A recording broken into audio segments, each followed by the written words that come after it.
ಇದೊಂದು ವಿಶೇಷವಾಗಿರ್ತಕ್ಕಂತಹ ಕ್ಷೇತ್ರ. ಈ ಕ್ಷೇತ್ರದಲ್ಲಿ ಸ್ವತಃ ನಾಗದೇವರು ಉದ್ಭವವಾಗಿ ಈ ಒಂದು ಸ್ಥಳದಲ್ಲಿ ನೆಲೆಸಿರುವುದು ಒಂದು ವಿಶೇಷವಾಗಿರ್ತಕ್ಕಂತಹ ಪವಾಡ. ಈ ಪವಾಡದ ಹಿಂದೆ ಒಂದು ವಿಶೇಷವಾಗಿರ್ತಕ್ಕಂತಹ ಕಥೆ ಇದೆ. ಈ ಒಂದು ಜಾಗದಲ್ಲಿ ನೆಲೆಸಿರುವ ಈ ಒಂದು ಉದ್ಭವ ನಾಗದೇವರು ಈ ಒಂದು ಜಾಗದಲ್ಲಿ ಸಿಕ್ಕಿರ್ತಕ್ಕಂಥದ್ದು.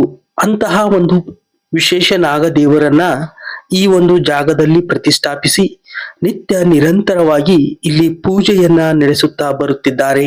ಈ ಒಂದು ನಾಗದೇವರು ಈ ಒಂದು ಜಾಗದಲ್ಲಿ ಉದ್ಭವವಾಗಿದ್ದು ಈ ಒಂದು ಉದ್ಭವದ ಹಿಂದೆ ಒಂದು ವಿಶೇಷವಾಗಿರ್ತಕ್ಕಂತಹ ಕಥೆ ಇದೆ. ಈ ಸ್ಥಳದಲ್ಲಿ ಮೊದಲಿಗೆ ಜಮೀನು ಇತ್ತು, ವ್ಯವಸಾಯವನ್ನ ಮಾಡುತ್ತಿರ್ತಕ್ಕಂತಹ ಜಮೀನು ಇತ್ತು. ಅದು ಕೆಲವು ವರ್ಷಗಳ ಕಾಲ ಪಾಳು ಬಿದ್ದು ಅದರಲ್ಲಿ ಗಿಡ ಗಂಟೆಗಳು ಬೆಳೆದು ನಿಂತಿದ್ದವು. ಆಗ ಜಮೀನಿನ ಮಾಲಕರು ಈ ಒಂದು ಜಮೀನನ್ನ ಸ್ವಚ್ಛಗೊಳಿಸುತ್ತಿರುವಾಗ ಈ ಒಂದು ನಾಗದೇವರ ಪವಾಡ ನಡೆದಿದೆ. JCBಯ ಮೂಲಕ ಈ ಒಂದು ಸ್ಥಳವನ್ನ, ಆ ಒಂದು ಸ್ಥಳದಲ್ಲಿರ್ತಕ್ಕಂತಹ ಗಿಡಗಳನ್ನ, ಬೇಲಿಗಳನ್ನ ಸ್ವಚ್ಛಗೊಳಿಸುತ್ತಿದ್ದಾಗ ಆ ಒಂದು JCBಗೆ ಅಡ್ಡಲಾಗಿ ಒಂದು 7 ಹೆಡೆಯ ಸರ್ಪ ಒಂದು ಕಾಣಿಸಿಕೊಳ್ಳುತ್ತದೆ. ಆದರೆ ಆ JCBಯ ಆಪರೇಟರ್ ಒಬ್ಬರು ಅದನ್ನು ನಿರ್ಲಕ್ಷ್ಯದಿಂದ ಹೊಡೆದು ಹಾಕಲಾಗುತ್ತದೆ. ಅಂತಹ ಸಂದರ್ಭದಲ್ಲಿ ಆ ಆಪರೇಟರ್ನ ಕಣ್ಣುಗಳು ಹೋಗುತ್ತವೆ.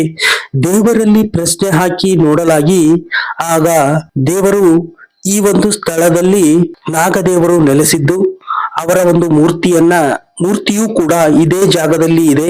ಅದನ್ನ ತೆಗೆದು ಪ್ರತಿಷ್ಠಾಪಿಸಿ ಇಲ್ಲಿ ದೇವಸ್ಥಾನವನ್ನ ನಿರ್ಮಾಣ ಮಾಡಬೇಕೆಂದು ಉತ್ತರ ದೊರೆಯುತ್ತದೆ. ಅದರಂತೆಯೇ ಕೂಡ ಮಾಡಲಾಗಿ ಆತನ ಕಣ್ಣುಗಳು ಮರಳಿ ಬರುತ್ತವೆ.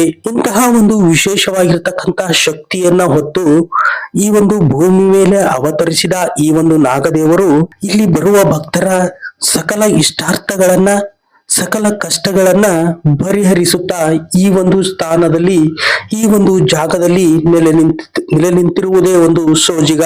ಇಲ್ಲಿ ಬರುವ ನೂರಾರು ಭಕ್ತರ ಸಾವಿರಾರು ಸಮಸ್ಯೆಗಳನ್ನ ಇಲ್ಲಿ ಪರಿಹರಿಸುತ್ತಾ ಈ ಒಂದು ದೇವರು ಈ ಒಂದು ಸ್ಥಾನದಲ್ಲಿ ನೆಲೆ ನಿಂತಿದ್ದಾರೆ. ಈ ಒಂದು ಜಾಗ ಇರುವುದು ರಾಣೆಬೆನ್ನೂರು ತಾಲೂಕಿನ ಹೊನ್ನತ್ತಿ ಗ್ರಾಮದಿಂದ ಅಣತಿ ದೂರದಲ್ಲಿರ್ತಕ್ಕಂತಹ ಒಂದು ಪ್ರದೇಶದಲ್ಲಿ. ಮೊದಲು ಜಮೀನು ಇದ್ದ ಈ ಪ್ರದೇಶ ಇಂದು ನಾಗದೇವರ ದೇವಸ್ಥಾನವಾಗಿ ಭೂಮಿಯ ಮೇಲೆ ನೆಲೆ ನಿಂತ ಈ ಒಂದು ಶಕ್ತಿ ದೇವಿಯನ್ನ ನಾವು ಕಣ್ತುಂಬಿಕೊಳ್ಳಬಹುದು. ಇಂತಹ ಒಂದು ವಿಶೇಷವಾಗಿರ್ತಕ್ಕಂತಹ ಮತ್ತು ಬಹಳ ಶಕ್ತಿಶಾಲಿಯಾಗಿರ್ತಕ್ಕಂತಹ ದೇವಸ್ಥಾನ ಹೊನ್ನತ್ತಿಯ ಗ್ರಾಮದಿಂದ ಅಣತಿ ದೂರದಲ್ಲಿದೆ. ಈ ಒಂದು ದೇವಸ್ಥಾನವು ಹೊನ್ನತ್ತಿ ಮತ್ತು ಗುತ್ತಲ ರೋಡಿನಲ್ಲಿ ಕಂಡು ಬರುತ್ತದೆ. ರಾಜ್ಯ ಹೈವೇ ಆಗಿರ್ತಕ್ಕಂತಹ ಈ ಒಂದು ಹೈವೇಯ ಹತ್ತಿರ ಈ ಒಂದು ದೇವಸ್ಥಾನವನ್ನ ಪ್ರತಿಷ್ಠಾಪಿಸಲಾಗಿದೆ. ಇಲ್ಲಿ ನಾಗದೇವರಿಗೆ ಸಂಬಂಧಿಸಿದಂತೆಯೇ ಸರ್ಪ ಸಂಸ್ಕಾರ, ನಾಗ ಪ್ರತಿಷ್ಠೆ ಮುಂತಾದ ಪೂಜೆಗಳನ್ನು ಸಹ ಇಲ್ಲಿ ನೆರವೇರಿಸಲಾಗುತ್ತದೆ. ಸರ್ಪದೋಷಕ್ಕೆ ಸಂಬಂಧಪಟ್ಟಂತೆ ಈ ಒಂದು ದೇವಸ್ಥಾನಕ್ಕೆ ಭೇಟಿ ನೀಡಿದಲ್ಲಿ ನಿಮ್ಮೆಲ್ಲ ಕಷ್ಟಗಳು ಪರಿಹಾರವಾಗುತ್ತವೆ.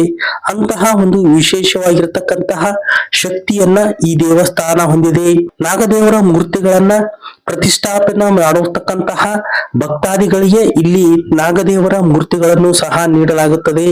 ಇಂತಹ ಒಂದು ವಿಶೇಷ ದೇವಸ್ಥಾನಕ್ಕೆ ನೀವು ಒಮ್ಮೆ ಭೇಟಿ ಕೊಟ್ಟು ಬನ್ನಿ.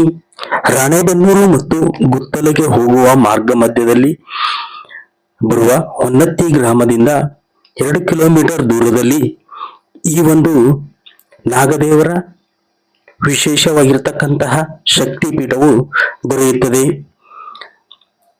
ಅಲ್ಲಿ ತಮ್ಮ ಕಷ್ಟಗಳನ್ನ ಕೋರಿಕೊಂಡು ಬರಬಹುದು.